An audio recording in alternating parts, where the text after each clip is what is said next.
આજે આપણે બનાવવાના છે એકદમ ટેસ્ટી વઘારેલી રોટલી. તો ચાલો ફટાફટ બનાવવાનું સ્ટાર્ટ કરીએ. જો તમારા ઘરે રોટલી ના બચતી હોય ને તો પણ તમે વધારે બનાવશો અને આ રેસીપી તમે જરૂર ટ્રાય કરશો. તો ચાલો ફટાફટ બનાવવાનું સ્ટાર્ટ કરીએ.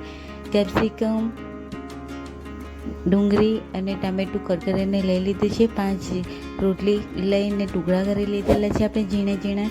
અને આપણે તપેલીમાં આપણે રાઈ એડ કરીશું, તેલ એડ કરીશું. ત્યારબાદ આપણે એક લીલી મિરચી એડ કરીશું, એક સૂકી મરચી એડ કરીશું. ત્યારબાદ આપણે તેમાં એડ કરીશું મીઠો લીમડો, ડુંગળી કટ કરેલી હતી, 2 ડુંગળી મેં કટ કરેલી હતી નાની નાની, તે મેં એડ કરી દીધેલી છે. તમે જોઈ શકો છો એકદમ બ્રાઉન થાય એટલે આપણે કેપ્સિકમ એડ કરી લઈશું આ રીતે.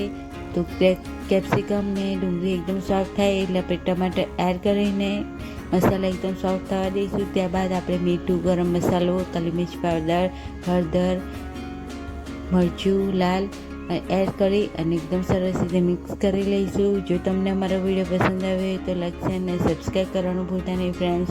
ત્યારબાદ આપણે રોટલી એડ કરી મિક્સ કરી લઈશું અને પાણી એડ કરીશું. તો મેં 2 ગ્લાસ જેટલું પાણી એડ કરેલું છે અને આપણે ઢાંકણ ઢાંકી દઈશું અને એને આપણે 5 મિનિટ કૂક થવા દઈશું. તો એકદમ ઝડપથી બની જાય એવો આ નાસ્તો તમે જરૂરથી ટ્રાય કરજો.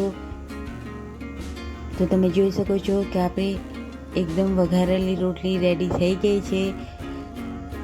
તો આપણે સર્વિંગ પ્લેટમાં સર્વ કરી લઈશું આ રીતે. ઉપરથી ધાણા સર્વ કરીશું.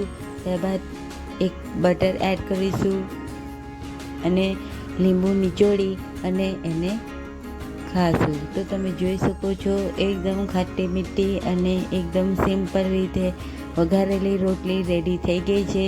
જો તમને અમારો વિડીયો પસંદ આવ્યો હોય તો લાઈક શેર સબસ્ક્રાઈબ કરવાનું ભૂલતા નહીં અને જરૂરથી વધારેમાં વધુ શેર કરજો અને અમારી ચેનલને સબસ્ક્રાઈબ કરવાનું ભૂલતા નહીં ફ્રેન્ડ્સ. તમને અમારી રેસીપી કેવી લાગી કોમેન્ટ કરજો. ચલો આવતા વિડીયોમાં મળીએ. Bye bye.